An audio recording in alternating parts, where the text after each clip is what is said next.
Assalamualaikum warahmatullahi wabarakatuh. Selamat datang di channel Gudang Edukasi, gudangnya ilmu teman-teman.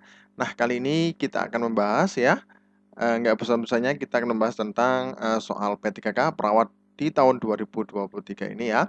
Nah, ini khususnya kompetensi teknis yang nantinya akan diujikan di P3K di tahun 2023. Nah, kasusnya apa teman-teman ya? Nah, ini adalah soal kasus dan komunitas teman-teman ya, yang biasanya keluar di saat ujian P3K. Nah, bagi teman-teman yang sudah lolos administrasi, saya ucapkan selamat ya teman-teman ya. Nah, mungkin kami doakan yang nantinya sudah seleksi administrasi, nantinya bisa lolos di P3K di tahun ini teman-teman ya.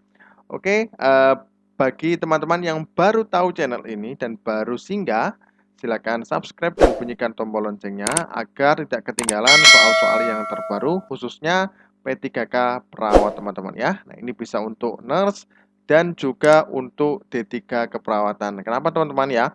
Karena soal yang telah dicanangkan oleh pemerintah ya untuk P3K tahun ini itu belum tentu yang tahun kemarin juga masuk teman-teman ya. Jadi dipelajari semuanya teman-teman ya. Oke, tidak berlama-lama, langsung saja kita ke TKP teman-teman ya.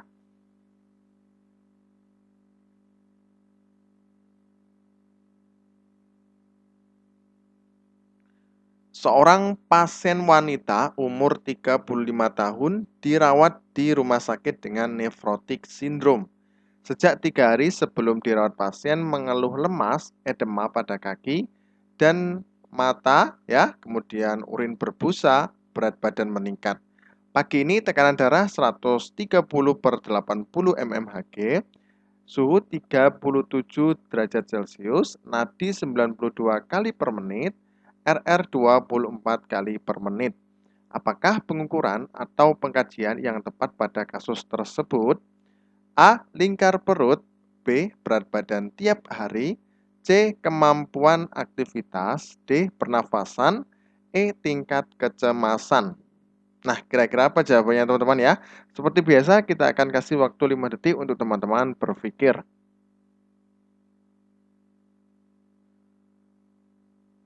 Oke, jawabannya apa teman-teman? Jawabannya adalah B teman-teman ya. Nah, berat badan tiap hari teman-teman ya. Nah, ini juga ada pembahasannya teman-teman ya. Nah, ini coba kita lihat di sini ya, umur 35 tahun ya. Masalahnya apa teman-teman ya? Dirawat di rumah sakit dengan nefrotik sindrom teman-teman ya. Nah, nefrotik sindrom itu apa teman-teman ya? Kerusakan ginjal yang mengakibatkan potensi dalam urin ya, protein urin maksudnya. Protein dalam urin meningkat teman-teman ya. Jadi nefrotik sindrom ini adalah protein urin meningkat teman-teman ya. Nah, kemudian sejak 3 hari sebelum dirawat, pasien mengeluh lemas ya, edema pada kaki dan mata, dan urin berbusa. Nah, ini adalah ciri khas dari nefrotik sindrom teman-teman ya. Nah, bisa dialami oleh anak-anak dan juga segala usia teman-teman ya. Nah, kemudian berat badan meningkat. Nah, ini karena apa teman-teman ya? Karena ada penumpukan cairan teman-teman ya. Biasanya seperti itu untuk nefrotik sindrom ya, penumpukan cairan. Nah, seperti itu. Nah, kemudian pertanyaannya adalah, apakah pengukuran atau pengkajian yang tepat pada kasus tersebut? Kalau lingkar perut ini tidak ya teman-teman ya. Nah, karena ini terjadi untuk nefrotik sindrom biasanya yang paling perifer yaitu adalah yang bawah teman-teman ya. Jadi ini lingkar perut tidak termasuk ya. Ya, apa ya yang di pengukuran karena di sini tertera di konteks soalnya adalah edema kaki teman-teman ya. Nah, jadi untuk lingkar perut tidak ya teman-teman ya. Nah, kemudian kemampuan aktivitas di sini tidak dijelaskan pada konteks soalnya aktivitasnya seperti apa ya, seperti itu teman-teman ya. Jadi ini hanya mengeluh lemas saja, jadi data-datanya kurang. Kemudian pernafasan. Nah, pernafasan di sini RR-nya hanya 24 kali per menit ya. Kemudian tidak ada sesak, ya. Penggunaan otot bantu nafas dan lain sebagainya juga tidak ada. Kemudian tingkat kecemasan. Nah, tingkat kecemasan di sini juga tidak ada di konteks soalnya, teman-teman ya. Di sini tidak ada pasien sangat cemas ya terhadap penyakitnya. Nah, di sini tidak ada ya. Jadi yang jelas adalah berat badan tiap hari untuk yang diukur, teman-teman ya. Nah, ini pembahasannya pada pengobatan nefrotik sindrom yang terutama adalah mengurangi edema. Nah, penurunan berat badan menandakan pengurangan edema, teman-teman ya. Karena adanya apa? Penumpukan cairan, teman-teman ya. Oke, seperti itu ya. Oke, lanjut ke soal berikutnya.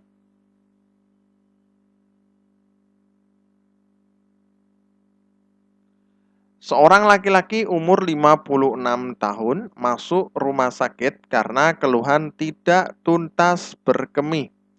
Urin keluar sedikit-sedikit dan menetes padahal kandung kemih terasa penuh dan tidak dapat menahan berkemih. Apakah masalah keperawatan yang tepat pada kasus di atas? A. Inkontinensia urin urgensi. B. Gangguan eliminasi urin. C. Gangguan rasa nyaman. D. Retensi urin. E. Nyeri akut. Nah, kira-kira apa jawabannya, teman-teman? Oke, jawabannya apa, teman-teman? Jawabannya adalah A, teman-teman ya. Inkontinensia urin urgensi, teman-teman ya. Nah, ini yang benar, teman-teman ya. Nah, pengertian dari inkontinensia urin adalah ketidakmampuan seseorang untuk menahan urin yang keluar dari kandung kemih, baik disadari maupun tidak disadari, di mana pasien mengeluh tidak dapat menahan kencing segera setelah timbul sensasi ingin kencing, teman-teman ya. Nah, jadi sudah jelas ya, sesuai dengan konteks soalnya, teman-teman ya. Keluhan tidak tuntas berkemih ya. Kemudian urin keluar sedikit-sedikit dan menetes pada hal kandung kemih terasa penuh dan tidak dapat menahan kemih. Ya, jadi jawabannya adalah A, teman-teman ya. Nah, kalau gangguan eliminasi urin ini kenapa kok tidak di B, teman-teman ya? Nah, karena tidak ditandai dengan kencing yang terus-menerus ya, gangguan eliminasi urin ya. Kemudian gangguan rasa nyaman ini lebih kepada nyeri ya. Gangguan rasa nyaman. Nah, di sini tidak disebutkan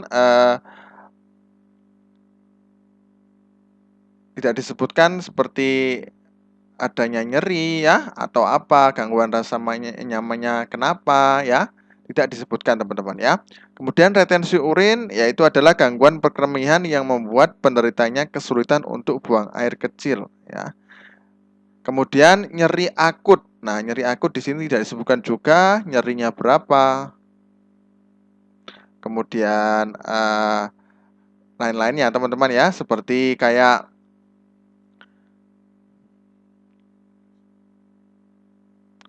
Oke, lanjut ke soal berikutnya. Seorang pasien umur 35 tahun dirawat untuk dilakukan operasi TUR atau indikasi BPH.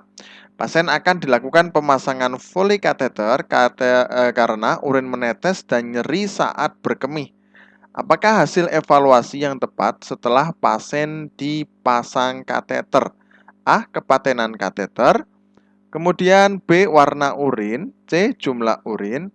D. Pengeluaran urin. E. Bau urin. Nah, kira-kira apa jawabannya, teman-teman ya? Oke, jawabannya apa, teman-teman? Gampang banget ya. Ini mengulang pada materi yang sebelumnya di saat kuliah, teman-teman ya. Nah, ini dirawat untuk dilakukan operasi TUR ya. Nah, ini sejenis pengangkatan pada BPH. Nah, kemudian pasien akan dilakukan pemasangan Foley kateter karena, nah ini ya, untuk kata kuncinya yaitu adalah urin menetes dan nyeri saat berkemih. Kemudian pertanyaannya adalah evaluasi. Nah, berarti kan setelah dilakukan pemasangan, evaluasinya apa? Nah, evaluasinya apa? Sesuai dengan pertanyaannya, yaitu adalah urin menetes dan nyeri saat berkemih, berarti apa? Pengeluaran urin. Nah, pengeluarannya urin gimana? Lancar apa tidak? Nah, Kalau urinnya sudah mengalir, berarti nyerinya sudah berkurang, teman-teman ya. Nah, kalau warna urin, jumlah urin dan bau urin ini tidak termasuk pada evaluasi pada pemasangan kateter dan juga BPH, teman-teman ya. Nah, seperti itu. Kemudian kepatenan kateter ini termasuk pada prosedur pemasangan ya. Prosedur pemasangan kateter. Nah, seperti itu teman-teman ya. Oke, lanjut ke soal berikutnya. Seorang laki-laki umur 39 tahun dirawat di rumah sakit dengan hipoglikemi. Pasien mengatakan sejak pagi ini sering mengantuk, sering lapar, jantung berdetak cepat, sulit mulai tidur. Kemudian pasien tampak gemetar, hasil pemeriksaan GDS 73, mg/dl, ada luka di jempol kaki kiri. Apakah gangguan yang tepat pada kasus tersebut? A. Ketidakstabilan kadar gula darah. B. Pola tidur. C. Resiko infeksi. D.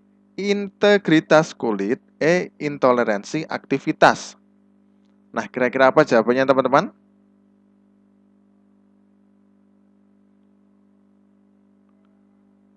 Oke, jawabannya apa teman-teman? A ya, yaitu adalah ketidakstabilan gula darah. Nah, coba kita lihat untuk tanda-tanda ya untuk penyakit ketidakstabilan kadar gula darah teman-teman ya, yaitu adalah ada 3 teman-teman ya, yaitu adalah apa teman-teman? Polidipsi ya. Polidipsi sendiri adalah apa? Sering haus. Nah, kemudian apa teman-teman? Poliuri, sering kencing ya. Kemudian polifagi. Berarti apa? Suka lapar. Nah, sering lapar ya. Di sini ada salah satu tanda-tanda ketidakstabilan kadar gula darah teman-teman ya. Kemudian sering mengantuk juga ini sama ya. Nah, kemudian jantung berdetak cepat dan sulit mulai tidur, pasien tampak gemetar. Ini karena gula darahnya hipoglikemi ya, 73. Nah, normalnya kan 90-an ke atas ya, sampai 150 ya. Nah, biasanya ada yang 90, 100, banyak macamnya versinya teman-teman ya. Nah, seperti itu. Nah, kalau pola tidur ya, di sini data-datanya kurang mendukung ya. Cuman hanya sulit mulai tidur. Nah, datanya hanya satu saja. Kemudian resiko infeksi di sini juga tidak ya, karena tidak ada tanda-tanda infeksi ya, teman-teman ya. Kemudian integritas kulit. Nah, integritas kulit ini cuman ada satu, ada luka di jempol kaki kiri. Nah, ini nanti second ya, second diagnosa ya, diagnosa keperawatan ya, gangguan integritas kulit. Kemudian intoleransi aktivitas di sini tidak disebutkan bagaimana aktivitasnya ya. Kemudian seperti apa, tidak ada teman-teman ya. Jadi sangat jelas yaitu adalah ketidakstabilan kadar gula darah teman-teman ya. Oke, lanjut ke soal berikutnya. Seorang perempuan umur 28 tahun dirawat dengan keluhan berat badan turun sejak 3 bulan yang lalu. Nafsu makan menurun dan batuk berdahak. Pasien direncanakan untuk dilakukan pemeriksaan mantok tes. Apa tujuan dilakukan mantok tes pada kasus tersebut? A. Mengetahui jenis virus yang menginfeksi. B. Penentuan antibiotika yang tepat. Kemudian C. Identifikasi Mycobacterium TB aktif. D. Deteksi infeksi Mycobacterium tuberculosis. E. Menemukan adanya infeksi Salmonella typhi. Nah, kira-kira apa jawabannya teman-teman ya? Kita kasih waktu 5 detik untuk teman-teman berpikir.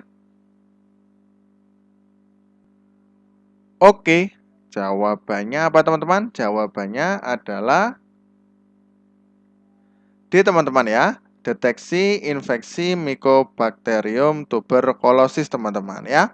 Jadi Mantauk Test ini adalah metode pemeriksaan pertama untuk mendeteksi kuman penyebab infeksi TB sehingga penderita dapat segera diberikan penanganan dan penularan lebih lanjut teman-teman ya. Nah, kalau untuk mengetahui jenis virus yang menginfeksi ini biasanya dilakukan dengan PCR.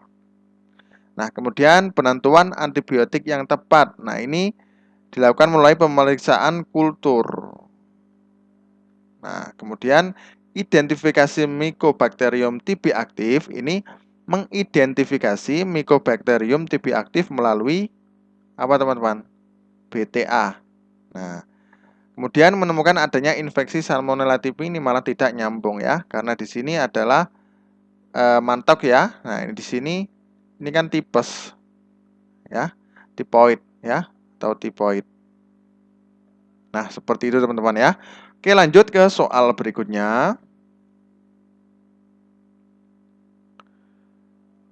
Perawat komunitas melakukan pengkajian di sekolah dasar atau SD didapatkan kebiasaan mencuci tangan siswa 75%, 30 anak dari 40 anak ya, 75%-nya ya, tidak bisa cara cuci tangan yang benar.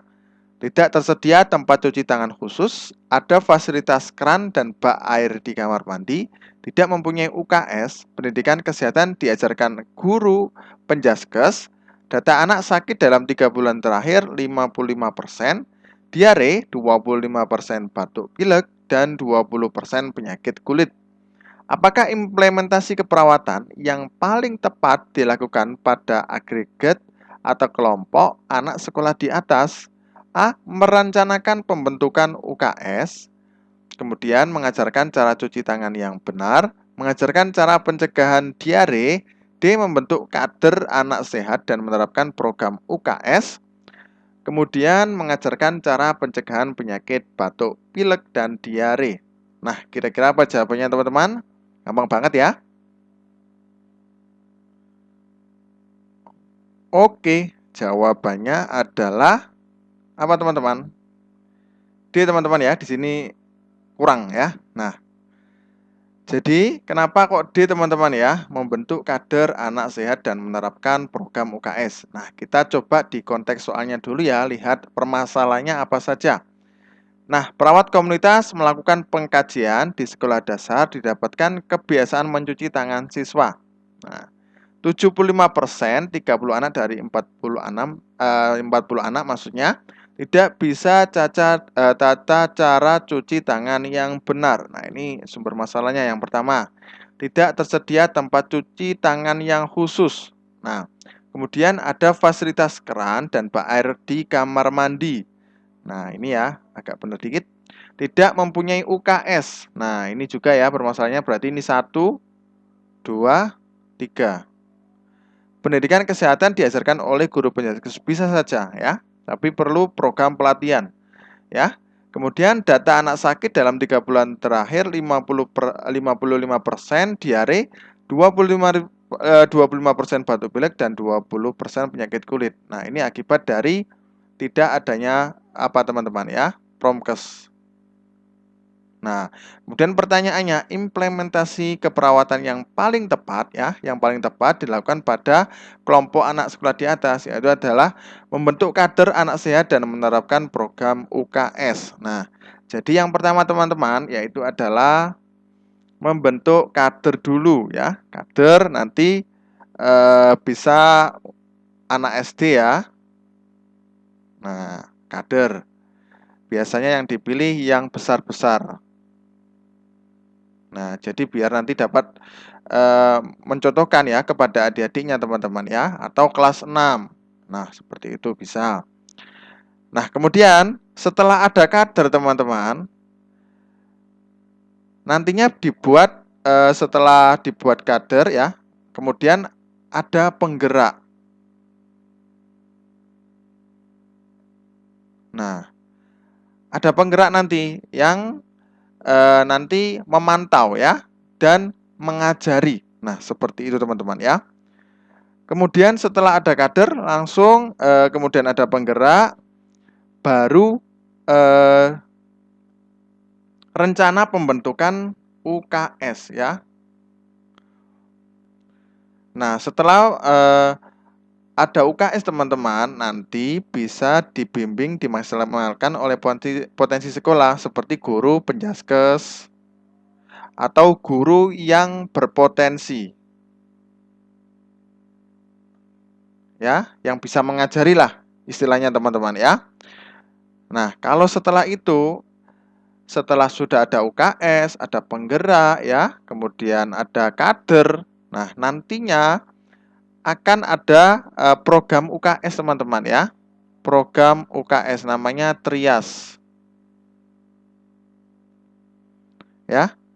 Trias program UKS teman-teman ya. Nah, apa saja? Yang pertama adalah pelayanan kesehatan ya. Pelayanan kesehatan dasar ya, teman-teman ya. Kemudian pendidikan kesehatan.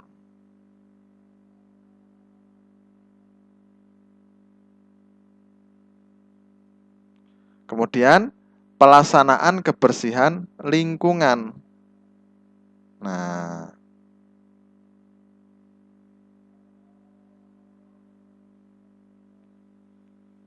kalau sudah ada program UKS dan penggerak ya, kemudian tinggal melaksanakan ini teman-teman ya, pelayanan kesehatan dasar, pendidikan kesehatan ya, seperti apa contohnya? Mencuci tangan yang benar ya, kemudian pendidikan kesehatan, semuanya batuk pilek dilarang makan es atau seperti ini ciki-ciki. Nah, seperti itu teman-teman ya.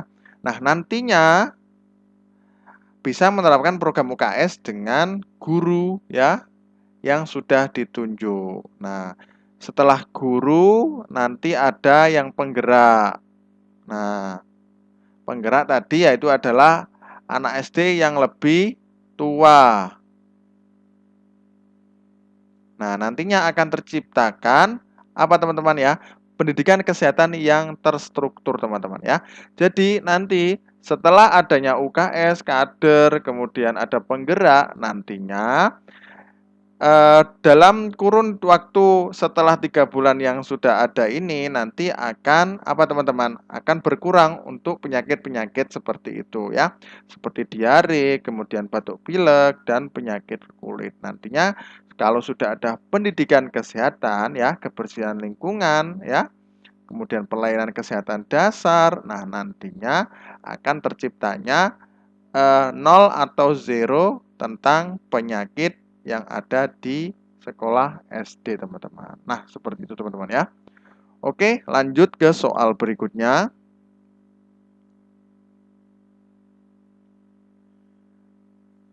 Data Dinas Kesehatan DBD tahun 2022 meningkat dibanding tahun 2021,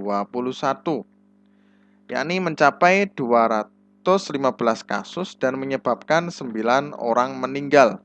Hasil pengkajian didapatkan banyak jentik-jentik nyamuk Aedes aegypti di saluran air tepi jalan. 90% penderita DBD usia anak, 25% balita yang menderita DBD mengalami malnutrisi. Apakah tindakan keperawatan yang sesuai dengan program pokok puskesmas? A. Pengobatan anak penderita DBD. B. Perbaikan gizi balita penderita DBD. C. Jaga kebersihan lingkungan dan air selokan. D. Perawatan dan pemberantasan penyakit DBD. E. Promosi kesehatan untuk pertolongan penyakit DBD, teman-teman ya. Nah, kira-kira apa jawabannya, teman-teman? Kita kasih waktu 5 detik untuk teman-teman berpikir.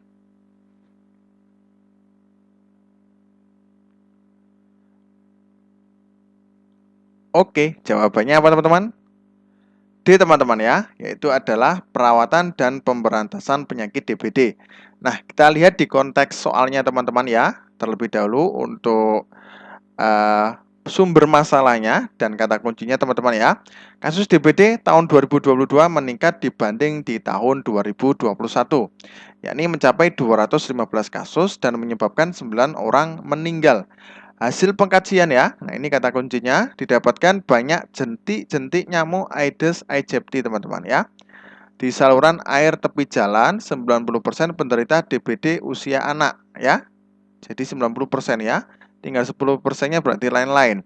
Kemudian 25% balita yang menderita DBD mengalami malnutrisi. Nah, kemudian pertanyaannya, tindakan keperawatan yang sesuai dengan program pokok puskesmas, teman-teman. Nah, program pokok puskesmas apa saja, teman-teman ya? Sebelum kita bahas yang lainnya, yaitu yang pertama adalah apa, teman-teman? Sini kita tulis dulu ya. Program pokok puskesmas. Yang pertama adalah Promkes, teman-teman ya. Apa Promkes? Promosi kesehatan ya. Kemudian yang kedua, Kesling ya. Kesehatan lingkungan. Maaf ya, tulisannya jelek. P3M ya. P3M ini pencegahan dan pemberantasan penyakit menular ya. Kemudian yang keempat, apa teman-teman? KIA. Yang kelima, gizi ya. Yang keenam, pengobatan, penyembuhan penyakit ya, pengobatan gitu aja. Nah, 6 ya. Jadi 6 ini harus dihafalkan teman-teman ya. Promkes, kesehatan, lingkungan, P3M, KIA, gizi, dan pengobatan. Nah, kalau Promkes berarti apa teman-teman? Yang belum sakit DBD. Kan promosi kesehatan ya, edukasi. Berarti kan belum terkena penyakit DBD. Padahal di sini sudah ada data-datanya teman-teman, yang ada yang meninggal ya, seperti itu. Kemudian kesehatan lingkungan yaitu adalah fokus mengurangi nyamuk ya. Ada 3M ya, menutup, menguras ya, mengubur. Kemudian P3M ya, yaitu adalah pencegahan dan pemberantasan penyakit penular. Nah, ini kan tidak jadi pemberantasan penyakit menular ya. Kemudian KIA, ibu dan anak teman-teman ya, sudah jelas. Gizi berarti malnutrisi. Kemudian pengobatan berarti penyembuhan penyakit ya yang sudah diderita. Nah, jadi apa teman-teman? Perawatan dan pemberantasan penyakit DBD teman-teman ya. Karena termasuk di dalam program puskesmas ya. Jadi ini teman-teman ya. Nah, kemudian kenapa kok tidak poin A, B, C, dan E teman-teman ya? Coba kita kaji. Ini pengobatan anak penderita DBD ya. Bisa saja teman-teman ya. Bisa saja, tapi kurang tepat ya. Karena hanya pengobatan anak penderita DBD, tidak pemberantasan penyakit ya. Karena istilahnya sumber masalahnya adalah pemberantasan penyakit teman-teman ya. Kemudian perbaikan gizi balita penderita DBD ini juga bisa ya. Ini juga bisa. Tapi yang lebih tepat adalah perawatan dan pemberantasan penyakit DBD. Jaga kebersihan lingkungan dan air selokan ini juga bisa teman-teman ya. Dan promosi kesehatan untuk pertolongan penyakit DBD ini juga bisa. Tapi ini pada Promkes ya. Seperti itu. Nah, padahal di sini sudah ada data-data yang menunjukkan bahwasanya sudah terkena penyakit DBD. Makanya perawatan dan pemberantasan penyakit DBD ya. Nanti kalau sudah diberantas penyakit DBD-nya, nanti untuk angka-angka ini akan berkurang teman-teman ya. Oke, lanjut ke soal berikutnya. Perawat komunitas melakukan edukasi dengan memutarkan video dan mendemonstrasikan tentang cara cuci tangan dengan benar. Sebagai bentuk pencegahan penyakit diare pada kelompok anak jalanan, perawat kemudian ingin mengevaluasi hasil intervensi yang diberikan. Apakah evaluasi perawat yang menunjukkan keberhasilan tindakan keperawatan pada kasus di atas? A. Kognitif anak tentang cara cuci tangan. B. Kemampuan interaksi anak selama edukasi. C. Kemampuan komunikasi anak dalam menanggapi proses edukasi. D. Kemampuan anak jalanan dalam berperilaku mempraktikkan cuci tangan. E. Kemampuan belajar anak dengan temannya dalam memahami cuci tangan. Nah, kira-kira apa jawabannya teman-teman? Oke, jawabannya apa?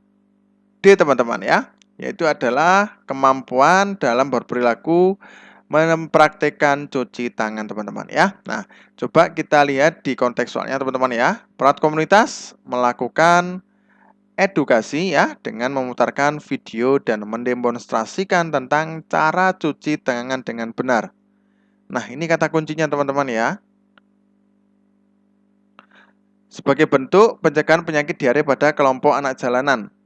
Kemudian mengevaluasi hasil intervensi yang diberikan. Nah, apakah evaluasi perawat yang menunjukkan keberhasilan tindakan keperawatan? Nah, setelah diputarkan video, kemudian juga didemonstrasikan tentang cara cuci tangan dengan benar. Nah, evaluasinya apa teman-teman?